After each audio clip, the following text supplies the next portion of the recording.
എന്ന് പറയുന്ന ഒരൊറ്റ വിചാരത്തോടെയും വികാരത്തോടെയും ഉദ്ദേശത്തോടെയും തുടങ്ങിയിരിക്കുന്ന ഒരു പുതിയ പ്രവണതയാണ്. ഇതുകൊണ്ട് ജനങ്ങൾക്ക് ഗുണമുണ്ടാവണം. അത് ശ്രീ നരേന്ദ്രമോദി ആവിഷ്കരിച്ച നല്ല ചിന്തയ്ക്കും ചർച്ചയ്ക്കും ശേഷം ആവിഷ്കരിച്ച പദ്ധതികൾ കൊണ്ട് ജനതയ്ക്ക് എന്ത് ഗുണമുണ്ടായി എന്നുള്ളത് PM സ്വാനിധി തെരുവോര കച്ചവടക്കാരുടെ കാര്യത്തിലെടുക്കും. കർഷകരുടെ കാര്യത്തിൽ ഇതിനു മുമ്പ് ഒരു ഡയറക്റ്റ് ബെനിഫിറ്റ് ട്രാൻസ്ഫർ ഏത് സർക്കാർ നൽകി? നമുക്ക് 78 വർഷം കഴിഞ്ഞില്ലേ? ഇതെവിടേക്കാണ് ഇത് പൊയ്ക്കൊണ്ടിരിക്കുന്നത്?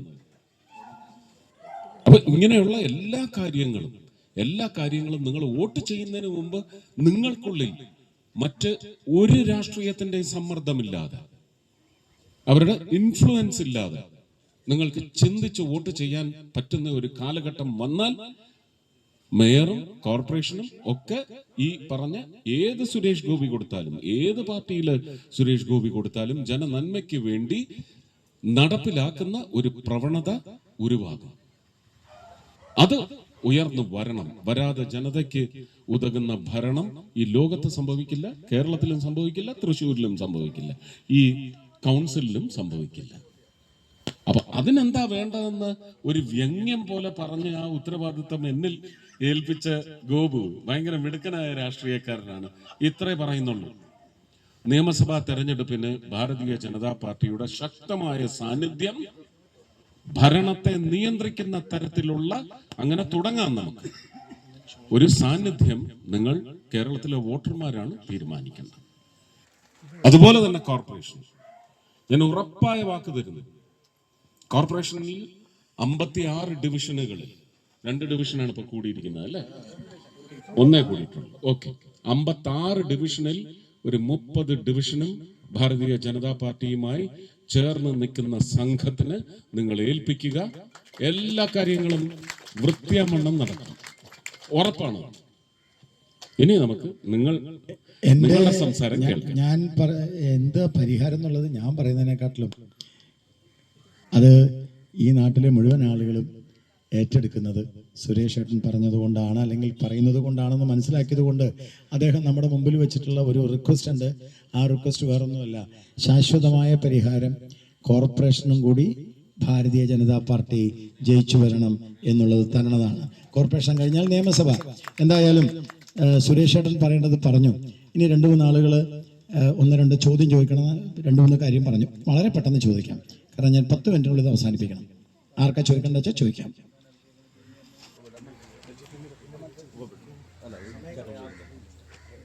ഒരു സംശയം ഇല്ല, നമ്മുടെ കേരളത്തിലെ 140 MLA-മാരും 20 MP-മാരെക്കാളും ഇന്ന് ഏറ്റവും കഴിവുള്ള വ്യക്തി സുരേഷ് ഗോപിജി എന്നുള്ളത് കേരളത്തിലെ എല്ലാവർക്കും അറിയാം. അതുകൊണ്ടാണ് ഞങ്ങൾ എല്ലാവരും ഇവിടെ കാണാൻ തന്നെ വരുന്നത്, മറ്റൊന്നല്ല, അത് സത്യം. പിന്നെ അത് എനിക്ക് ഉദാഹരണം പറയാനുണ്ട്.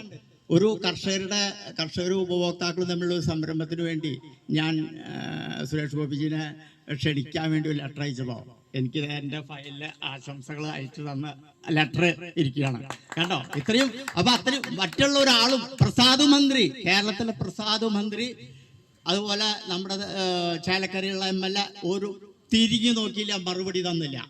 അതിനു പകരം അദ്ദേഹം നേരിട്ട് നമുക്ക് ആശംസകൾ അയച്ചപ്പോൾ ഈ ആശംസകൾ വരവൂര് മണ്ഡപത്തിൽ വെച്ച് ഇത് വായിച്ചപ്പോൾ അവിടെയുള്ള 100 കണക്കിന് ആളുകൾ, മറ്റുള്ള വിവിധ പാർട്ടികളിലും പെട്ടിട്ടുള്ള ആളുകൾ കൈയടിച്ചു എന്നുള്ളതാണ്. അതാണ് ഇതിന്റെ സത്യം. ഇനി വിഷയത്തിലേക്ക് വരാം.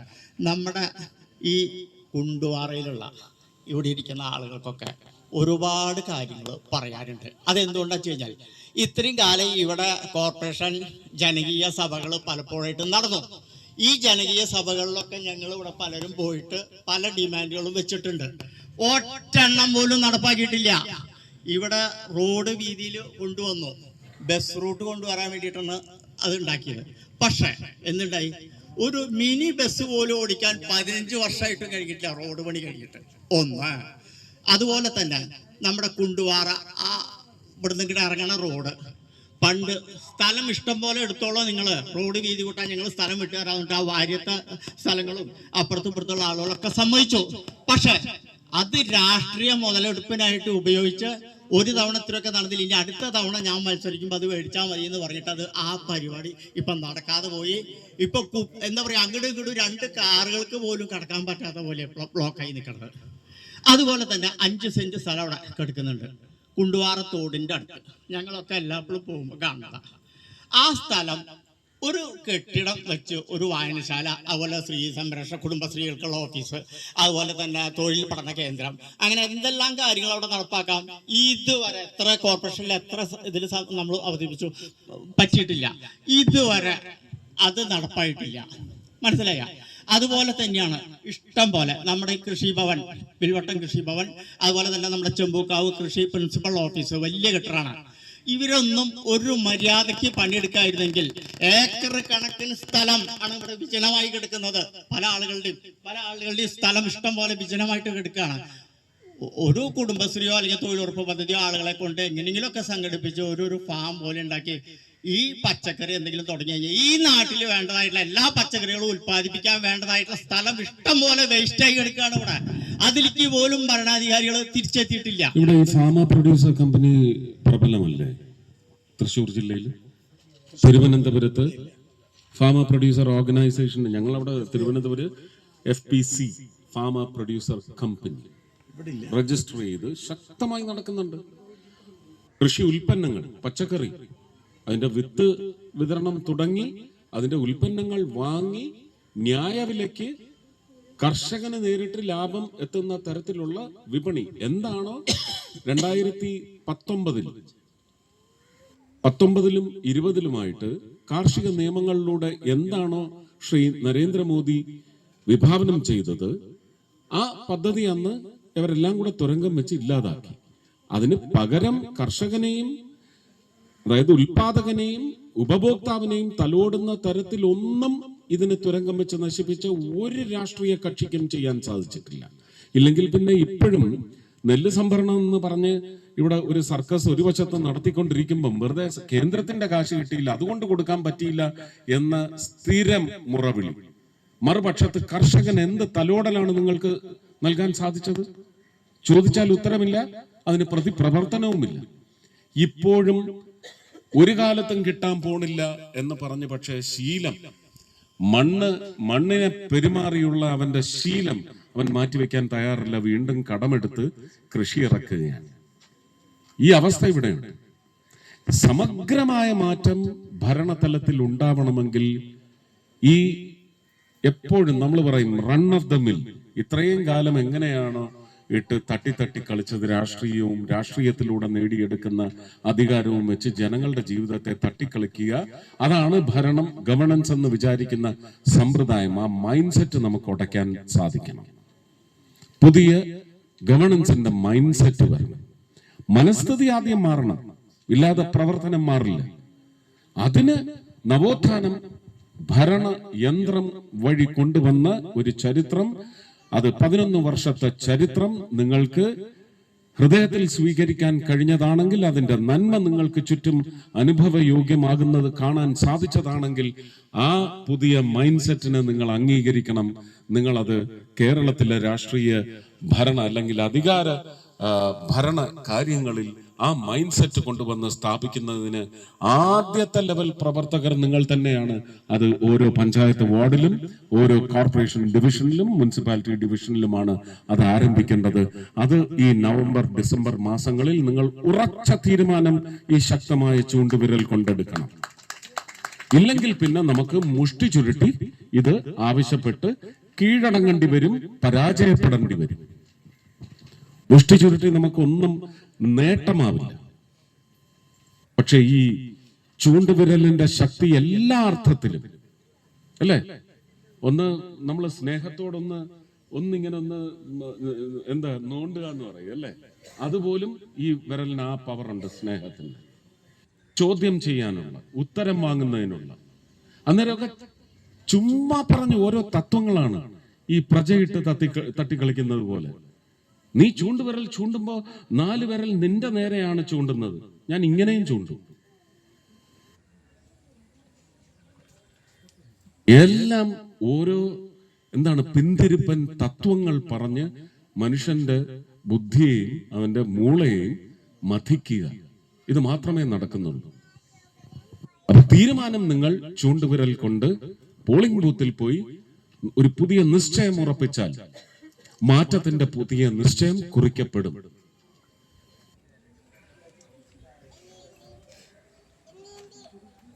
വേറെ രാമേന്ദ്രൻ പറഞ്ഞു. 3 മാസം മുമ്പ് അവിടെ ഗാന്ധിനഗർ റെസിഡൻസ് അസോസിയേഷനിൽ വന്നിരുന്നു. ഗാന്ധിനഗറിലെ വെള്ളക്കെട്ടിന്റെ കാര്യങ്ങൾ അറിഞ്ഞുകൊണ്ട് വന്നതാണ്. കുമാറിന്റെ ഒരു റിപ്പോർട്ട് വേണ്ടിയിട്ട് കൊടുത്തിരുന്നു. റിപ്പോർട്ട് ഇപ്പൊ കിട്ടിയെന്ന് സാറും പറഞ്ഞു. കിട്ടി, കളക്ടറെ ഏൽപ്പിച്ചു. ആ റിപ്പോർട്ടിന്റെ ഒരു കോപ്പി ഞങ്ങൾക്ക് കിട്ടാനും അതിന് ഭാവിയിൽ ചെയ്യേണ്ട കാര്യങ്ങളെ പറ്റി അറിയാനും ഒരു താല്പര്യമുണ്ട്. അങ്ങനെയാണെങ്കിൽ നമുക്കത് ഇവിടെ പബ്ലിസിറ്റി ചെയ്യണം, അത് മറ്റുള്ളവരുടെ മുമ്പിൽ അവതരിപ്പിക്കണം, അതിനെ മറ്റുള്ളവരുടെ വാദങ്ങളെ തളർക്കണം. കാരണം അവരും ഇതുപോലെ MLA കൊണ്ടുവന്നും മറ്റൊക്കെ ഓരോന്നും ചെയ്തു പോയിട്ടുണ്ട്. നമുക്ക് നമ്മൾ ചെയ്തതിന്റെ റിസൾട്ട് കിട്ടണം. അതിന്റെ സാമ്പിൾ റിപ്പോർട്ടാണ് വന്നത്. ദിശ മീറ്റിംഗിൽ വെച്ച് ഒരു മാസം 40 ദിവസം മുമ്പ് കളക്ടറുടെ സാന്നിധ്യത്തിൽ പത്മകുമാർ സാർ വന്ന് ആ സാമ്പിൾ റിപ്പോർട്ട് അവിടെ പബ്ലിഷ് ചെയ്തിട്ടുണ്ട്. മുഴുവൻ ഏതാണ്ട് 42 വകുപ്പുകളുടെ ഉദ്യോഗസ്ഥരുടെ സാന്നിധ്യത്തിലാണ്. മറ്റ് MP-മാരുടെ വക്താക്കൾ, MLA-മാരുടെ വക്താക്കൾ എല്ലാവരെയും ഇരുത്തിക്കൊണ്ടാണ് ഈ സാമ്പിൾ റിപ്പോർട്ട് അവിടെ. ഇതിന് ശാശ്വതമായ നിരന്തരമായ ഒരു പരിഹാരം. വെള്ളം ഒഴുകും, എത്രയധികം വന്നാലും ഒഴുകും. അത് ചേറ്റുവ വഴി അല്ലെങ്കിൽ മറ്റ് ശാഖകൾ വഴി കടലിൽ പോയി ചേരും. ഇവിടുത്തെ ജീവിതത്തെ ശ്വാസം മുട്ടിക്കില്ല, മുക്കില്ല, അസ്ഥിരതയുണ്ടാക്കില്ല എന്ന് പറയുന്ന പൂർണ്ണമായ റിപ്പോർട്ട് എനിക്ക് തോന്നുന്നത് തയ്യാറായിട്ടുണ്ടാവും. ഏതാനും ആഴ്ചകൾക്കുള്ളിൽ അതും പബ്ലിഷ് ചെയ്യപ്പെടുന്നതായിരിക്കും.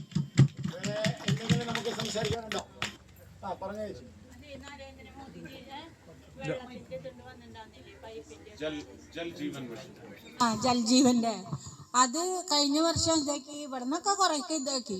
അത് കഴിഞ്ഞ് പിന്നെ ഒരു ആട്ടും ചുക്കൊന്നുമില്ല. വിളിച്ചു ചോദിക്കുമ്പോൾ പറയും അത് ശരിയായിട്ടില്ല. കാര്യം നമ്മുടെ ആ മരിച്ച ജഫിനുള്ളപ്പോൾ അവനോട് പറയാം നമുക്ക് എന്തു. അവനോട് പറഞ്ഞപ്പോൾ അവൻ പറഞ്ഞു, ചേച്ചി ഇത് ഇവിടെ വരെ വന്നിട്ടുള്ള വലിയ പൈപ്പ്, അത് കഴിഞ്ഞാൽ അങ്ങോട്ട് പൈപ്പ് അങ്ങോട്ട് കടത്തിത്തരാം, എൽസിയുടെ ഭാഗത്തേക്ക് വരേണ്ടതാണ്, അത് കഴിഞ്ഞാൽ വരും എന്ന് പറഞ്ഞു. അപ്പോഴത്തേനും അവൻ മരിച്ചു. ഇനിയിപ്പോൾ ഈ വെള്ളത്തിന്റെ ഒരു പരിപാടി ഉണ്ടാവില്ല. അങ്ങനെ ഉണ്ടാവില്ല എന്ന് പറയാതെ, ഈ ജൽജീവൻ മിഷന്റെ പ്രാഥമികമായ ഒരു വരിയെന്ന് പറയുന്നത് ഈ വലിയ പൈപ്പ് കേന്ദ്രത്തിന്റെ വിഹിതമായിട്ട് ഇതെത്തേണ്ടിടത്തെല്ലാം എത്തിക്കുന്നുണ്ട്. 8 കിലോമീറ്റർ ദൂരത്തേക്ക് വരെ ഈ വലിയ പൈപ്പിൽ നിന്ന് പോയ ചരിത്രമുണ്ട്, സത്യമുണ്ട്. ഞാനിപ്പോ പൂമലയിൽ ചെന്നപ്പോഴും ഏതാണ്ട് 3 കിലോമീറ്റർ 8 കിലോമീറ്റർ ദൂരത്തേക്ക് അത് സ്റ്റേറ്റ് ആണ് ചെയ്യുന്നത്. പിന്നെ പ്രാദേശികമായിട്ട് എവിടെയൊക്കെ ജലാശയങ്ങളുണ്ടോ അത് ശുദ്ധീകരിച്ചു കൊടുക്കാനുള്ള പദ്ധതി അടക്കം സ്റ്റേറ്റ് ഗവൺമെന്റ് അത് ആവിഷ്കരിക്കേണ്ടതാണ്. ഇത് മാൻഡേറ്ററിയാണ്. അതല്ലാന്ന് കൂടി പറയാൻ നിങ്ങളുടെ മുഖ്യമന്ത്രിയെ കൊണ്ട് സാധിക്കുമെങ്കിൽ പറയട്ടെ.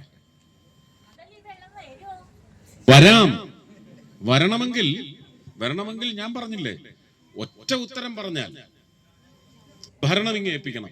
കേരളത്തിലെ 5 വർഷത്തിൽ 3-ാം വർഷം ആ ജലം നിങ്ങൾക്ക് വരും, പിന്നെ ഒരിക്കലും നിലയ്ക്കില്ല. പിന്നെ അത് കഴിഞ്ഞ് 5 വർഷം കഴിയുമ്പോൾ വേറെ ആരെങ്കിലും കൊണ്ടുവന്ന് നിർത്തിയാൽ അതിനകത്ത് അവർ എന്തൊക്കെ കലക്കി വിടുമെന്നുള്ളത് എനിക്കറിയത്തില്ല.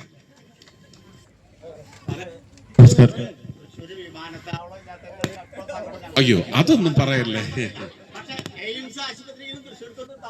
അല്ല, ഇത് ഒരു വാഗ്ദാനമേ ആയിരുന്നില്ല, ഇതൊരു ചിന്തയിലും ഉണ്ടായിരുന്നില്ല.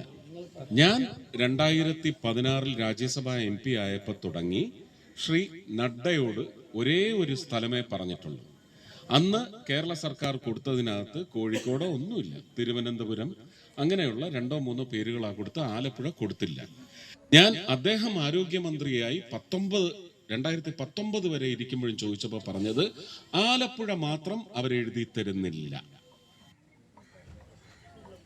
അപ്പൊ അതുകൊണ്ട് പല ഘട്ടങ്ങളിലായിട്ട് പല സംസ്ഥാനങ്ങൾക്കും കേന്ദ്രഭരണ പ്രദേശങ്ങൾക്കും ഇത് ഒറ്റ കാര്യം മനസ്സിലാക്കിയാൽ മതി. എപ്പോഴാണ് ആർട്ടിക്കിൾ 370 നമ്മൾ തച്ചുടച്ചത്? അതിനുശേഷം ഒരു യൂണിയൻ ടെറിട്ടറി ആയിട്ട് കാശ്മീർ വന്നത്, അങ്ങനെ കടന്ന കശ്മീരിന് പോലും കിട്ടിയ എയിംസ് കേരളത്തിന് കിട്ടിയിട്ടില്ല. ഇവര് ചുമ്മാ ഈ സജി ചെറിയാൻ സാറൊക്കെ വന്നിട്ട് വെറും കവല രാഷ്ട്രീയ പ്രസംഗമാണ് പറഞ്ഞത്. നാളെ 11 മണിക്ക് ഞാൻ പാർട്ടിയുടെ മറ്റേ ആളാ, ഞാൻ അങ്ങ് തരും സ്ഥലം. അങ്ങനൊന്നുമല്ല, രേഖാമൂലം ഇവിടെ നിന്ന് എഴുതി കൊടുക്കണം ചീഫ് സെക്രട്ടറി, ആലപ്പുഴയിൽ സ്ഥലമുണ്ട് എന്ന് എഴുതി കൊടുത്താൽ എപ്പ പ്രഖ്യാപിച്ചു എന്ന് ചോദിച്ചാണ്. ഇനി അതും പ്രാദേശികമായിട്ട് ഒരു കാരണവശാലും കേന്ദ്ര സർക്കാരിന് നോക്കാനൊക്കത്തില്ല. കേരളത്തിന് ഒരു എയിംസ് എന്ന് പറയുന്നത് വാഗ്ദാനമല്ല, അത് ഉറപ്പ് തന്നെയാണ്. അതിലെ സമവായം ഇവിടെ ഉണ്ടാവണം. എവിടെ വന്നാലും എനിക്ക് ഓക്കെയാണ്. പക്ഷേ എന്താണ് വികസനം? വികസനത്തിന് ഒരു കാഴ്ചപ്പാട് വേണം. തൃശ്ശൂരിന് എന്തെല്ലാമോ ഉണ്ട് അല്ലേ? പക്ഷെ ആലപ്പുഴയ്ക്ക് എന്തുണ്ട്? ആലപ്പുഴയിലുള്ളതും നമ്മുടെ മലയാളി സഹോദരങ്ങളാണ്. ഭാരതീയരെന്ന് ഞാൻ പറയും, പക്ഷെ ഒരു ഇമ്മീഡിയറ്റ് കോണ്ടെക്സ്റ്റിൽ ഞാൻ പറയുന്നു, ഇടുക്കിയും ആലപ്പുഴയും പോലെ ഇത്രയും ദുസ്ഥിതിയുള്ള 2 പ്രദേശങ്ങൾ വേറെ കേരളത്തിലില്ല. കഷ്ടമാണ്. അപ്പൊ വികസനം എന്ന് പറയുന്നത് സബ്കാ സാത്ത്, സബ്കാ പ്രയാസ്, സബ്കാ വിശ്വാസ്, സബ്കാ വികാസ്. ഇതാണ് നരേന്ദ്രമോദിയുടെ തത്വമെങ്കിൽ ആലപ്പുഴയും ആ സബ്കായിൽ ഉൾപ്പെടണമെന്ന് നമ്മൾ ആഗ്രഹിക്കണം, പ്രാർത്ഥിക്കണം. പക്ഷേ കേരളത്തിൽ നിന്ന് ചരിത്രപരമായ ഒരു വോട്ടിംഗ് നിശ്ചയം കുറിച്ച് തൃശ്ശൂർക്കാർക്ക് തീർച്ചയായിട്ടും അതിനകത്ത് അവകാശം സ്ഥാപിക്കാനുള്ള, ശക്തമായി ആവശ്യപ്പെടാനുള്ള അവകാശം നിങ്ങൾക്കുണ്ട്, നിങ്ങൾ തെരഞ്ഞെടുത്ത എനിക്കുണ്ട്. അത് പക്ഷേ ഞാൻ പറയുന്ന ഒരു കേരളത്തിന്റെ ആകമാനമുള്ള വികസന സ്വഭാവം എന്ന് പറയുന്നതിന് എല്ലാവർക്കും ലഭിക്കണം, എല്ലാ പ്രദേശങ്ങൾക്കും ലഭിക്കണം എന്ന് പറയുന്ന മഹാമനസ്കത അത് ഭരിക്കുന്നവർക്ക് മാത്രം പോരാ, കൽപ്പന ചെയ്യുന്നവർക്ക് മാത്രം പോരാ, അത് നൽകാൻ വേണ്ടി വഴങ്ങാൻ എല്ലാ മലയാളികളും ഒരേ ഹൃദയത്തോടെ തയ്യാറാവേണ്ടതും അത്യാവശ്യമാണ്. എന്ന് വെച്ച് ഇത് തൃശ്ശൂരിനില്ല എന്ന് ഞാൻ പറഞ്ഞിട്ടില്ല. നഡ്ഡാജി ഇപ്പോഴും ഒരു 2-3 ആഴ്ചയ്ക്ക് മുമ്പ് വന്ന് പറഞ്ഞു പോയത് എന്താണ്? ഉചിതമായ സ്ഥലത്ത് ഉചിതമായ സമയത്ത് കേരളത്തിൽ വന്നിരിക്കും. ഞാൻ അതിനു മുമ്പ് പറഞ്ഞത് എന്താണ്? 2029 വീണ്ടും ലോക്സഭാ തെരഞ്ഞെടുപ്പിന് ഞാൻ നിങ്ങളുടെ മുമ്പിൽ വോട്ട് യാചിച്ച് വരുമെങ്കിൽ അതിന് മുമ്പ് കേരളത്തിലെ എയിംസിന്റെ, അത് എവിടെയായാലും തറക്കല്ലെങ്കിലും ഇടിയിച്ചതിന് ശേഷമേ വരൂ എന്നാണ്. ഇല്ലെങ്കിൽ സത്യമായിട്ട് ഞാൻ വരില്ല.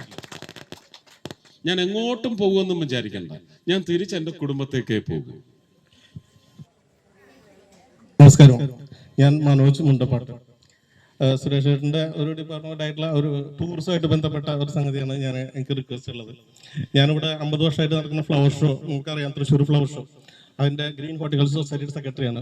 അപ്പോൾ ഫ്ലവർ ഷോ നടക്കാൻ ടൂറിസം ഡിപ്പാർട്ട്മെന്റുമായിട്ട് ചേർന്ന് നടക്കുകയാണെങ്കിൽ കുറച്ചും കൂടി നല്ല രീതിയിൽ നമുക്ക് ഊട്ടി ഫ്ലവർ ഷോ ഒക്കെ പോലെ നല്ല രീതിയിൽ നടത്താൻ നമുക്ക് സാധിക്കും. ഊട്ടിയിലെ ഫ്ലവർ ഷോ നടത്തുന്നത് തമിഴ്നാട് ഗവൺമെന്റ് മാത്രമാണ്, കേന്ദ്ര ഗവൺമെന്റിന്റെ ഒരു പിന്തുണയുമില്ല. അല്ല, നമുക്ക് എന്തെങ്കിലും ടൂറിസം അത് സ്റ്റേറ്റ് പറയണം. പുലിക്കളിക്ക് ഒരു ടീമിന് 3 ലക്ഷം രൂപ വെച്ച് കൊടുത്തു. ഇതുവരെ ടൂറിസം ഡിപ്പാർട്ട്മെന്റിൽ നിന്ന് ഒന്നും കൊടുത്തിട്ടില്ല. ഇവിടെ കോർപ്പറേഷൻ കൊടുക്കുന്ന 1 ലക്ഷം അല്ലേ, 1 ലക്ഷമാണ്. അത് സൗത്ത് സോൺ കൾച്ചറൽ, അതായത് കേന്ദ്രത്തിലെ കൾച്ചർ മിനിസ്ട്രിയുടെ സൗത്ത് സോൺ കൊടുക്കുന്ന 1 ലക്ഷം. പിന്നെ ഞാൻ എൻ്റെ കയ്യിൽ നിന്ന് കൊടുത്ത 50,000 വെച്ചാണ് കഴിഞ്ഞ 3 വർഷവും നടന്നത്. കഴിഞ്ഞ വർഷം ഞാൻ പറഞ്ഞു ഈ വർഷം എൻ്റെ പങ്കുണ്ടാവില്ല, പക്ഷെ എൻ്റെ ടൂറിസം മിനിസ്ട്രിയിൽ നിന്ന് ഞാൻ ഗണ്യമായ ഒരു തുക നേടിത്തരുമെന്ന് പറഞ്ഞു. 5 ലക്ഷം രൂപയ്ക്കാണ് എഴുതി കൊടുത്തത്, 3 ലക്ഷം അനുവദിച്ചു. അടുത്ത വർഷം തീർച്ചയായിട്ടും അത് ഉയർത്തും. 5 ലക്ഷം വരെ എത്തിക്കാനുള്ള ശ്രമം ഞാൻ ഇപ്പോഴും തുടർന്നു കൊണ്ടിരിക്കുകയാണ്. ഇത് പുലിക്കളിക്ക് വേണ്ടിയാണോ എന്ന് ചോദിക്കുന്നവരോട് നമുക്ക് അവരുടെ മുഖത്ത് പോലും നോക്കത്തില്ല, അവരുടെ ശബ്ദം നമ്മൾ കേൾക്കത്തുമില്ല. കാരണം എല്ലാം ആവശ്യങ്ങളാണ്, ഓരോന്നായിട്ട് സാധിച്ചു വരികയാണ്. ഇതിന് കേരള സർക്കാരിന്റെ കത്തില്ലാതെ എനിക്ക് ഒപ്പിടാനൊക്കത്തില്ല. ഇപ്പൊ പറഞ്ഞില്ലേ ടൂറിസം ഇങ്ങനെ തരണമെന്ന്, കേരള സർക്കാരിന്റെ ആവശ്യം വരണം, അവർ അംഗീകരിച്ചതായിരിക്കണം ഈ പരിപാടി. അംഗീകാരമുണ്ട്, അവർക്ക് ഇത്ര കൊടുക്കാമെന്ന് ഇവർ പറയണം. പുലിക്കളി നടക്കുന്നതിന്റെ അന്ന് കാലത്താണ് എനിക്ക് ഒപ്പിടാൻ സാധിച്ചത്.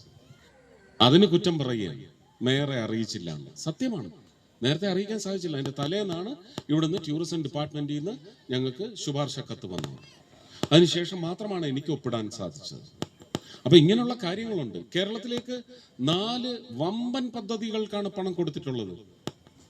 97ഓളം എത്ര കോടി, 97.34 കോടിയാണ് വടകരയിൽ സർഗാലയക്ക് കേന്ദ്ര സർക്കാർ കൊടുത്തിട്ടുള്ളത്. 50 വർഷത്തെ ഇൻട്രസ്റ്റ് ഫ്രീ ലോൺ. 50 വർഷത്തേക്കെന്ന് പറഞ്ഞാൽ പിന്നെ അത് നമുക്ക് ഫ്രീ ആയിട്ട് കിട്ടി എന്നുള്ളതിന് തുല്യമാണ്, അല്ലേ? അതുപോലെ തന്നെ കൊല്ലത്തെ ബയോഡൈവേഴ്സിറ്റി എത്ര? 59.7 കോടി. കേരള സർക്കാർ എഴുതി തന്ന പദ്ധതിയല്ല, പക്ഷെ എഴുതി തന്നത് വെറും പൊട്ടയായിരുന്നു. ഇതിന് തരാനൊക്കത്തില്ല, നിങ്ങൾക്ക് രണ്ടാമത്തെ പദ്ധതി വേണമെങ്കിൽ കൊല്ലം, ഞാൻ കൊല്ലംകാരനായതുകൊണ്ട് എനിക്ക് അറിയാമായിരുന്നതുകൊണ്ട് അഷ്ടമുടി ബയോഡൈവേഴ്സിറ്റി അതെടുത്തു. കേരളം പ്രപ്പോസ് ചെയ്യാതെ ഇതൊന്നും നടക്കത്തില്ല. പിന്നെ തൃശ്ശൂർ നടക്കുന്ന പോലെ ഫ്ലവർ ഷോ തിരുവനന്തപുരത്തുണ്ട്, കൊല്ലത്തുണ്ട്. ഇതൊക്കെ സ്റ്റേറ്റിന്റെയും അവിടുത്തെ പാർട്ടിസിപ്പൻസിന്റെയും ഉത്തരവാദിത്വം തന്നെയാണ്. സ്റ്റേറ്റിനും അത് ഞങ്ങളുടെ അടുത്ത് പ്രപ്പോസ് ചെയ്യാനൊക്കെ. ഒരു കാര്യം കൂടി ചോദിച്ചോട്ടെ, അത് ചെയ്യാൻ ഇതേപോലെ തന്നെ പ്രശ്നമുള്ളതാണെന്ന് അറിയില്ല. ഇവിടെ സുവോളജിക്കൽ പാർക്കിലേക്ക് ഇവിടുന്ന് സൂ മാറ്റുകയാണ്. ഈ സൂ ഇരിക്കുന്ന സ്ഥലം നമുക്ക് ഒരു ബൊട്ടാണിക്കൽ ഗാർഡനോ അല്ലെങ്കിൽ വെൽനസ് പാർക്കൊക്കെ ആക്കി മാറ്റാനുള്ള ഒരു പ്രപ്പോസൽ ഗ്രീൻ ഹോർട്ടിക്കൾച്ചർ സൊസൈറ്റി തയ്യാറാക്കിയിട്ടുണ്ട്. അത് ആർക്ക് കൊടുക്കണം, എന്ത് കൊടുക്കണം, എങ്ങനെ ചെയ്യാൻ പറ്റും? സ്റ്റേറ്റിൽ തന്നെയാണ് കൊടുക്കേണ്ടത്. അതാ പറഞ്ഞത്. എനിക്ക് ഈ ഒരു വർത്താനം തിരിച്ച് ഉത്തരമായിട്ട് തരാനൊക്കത്തില്ല. എപ്പോഴാണെന്നറിയാം, എൻ്റെ പാർട്ടിയുടെ ഒരു മുഖ്യമന്ത്രിയാണ് അവിടെ ഇരിക്കുന്നതെങ്കിൽ ആ പേപ്പറിങ് തരുമെന്നേ എനിക്ക് പറയാൻ പറ്റൂ.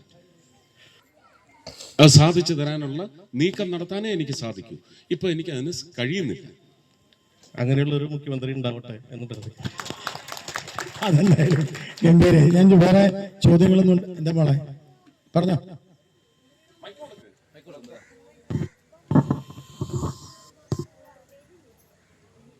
വീടിരിക്കണ 1.5 സെന്റിലാണ്. അപ്പോൾ തോടിൻ്റെ സൈഡിലാണ്. മഴക്കാലം വരുമ്പോൾ തോട് ഇടിഞ്ഞ് തറയുടെ അവിടെ വരെ തറ ഇടിഞ്ഞിടിഞ്ഞ് രാജമല്ലൻ സാറിൻ്റെ അടുത്ത് കുറേ പറഞ്ഞപ്പോൾ അവർ വന്ന് നോക്കാന്നല്ലാതെ വേറൊരു നടപടി ഇതുവരെ എടുത്തിട്ടില്ല.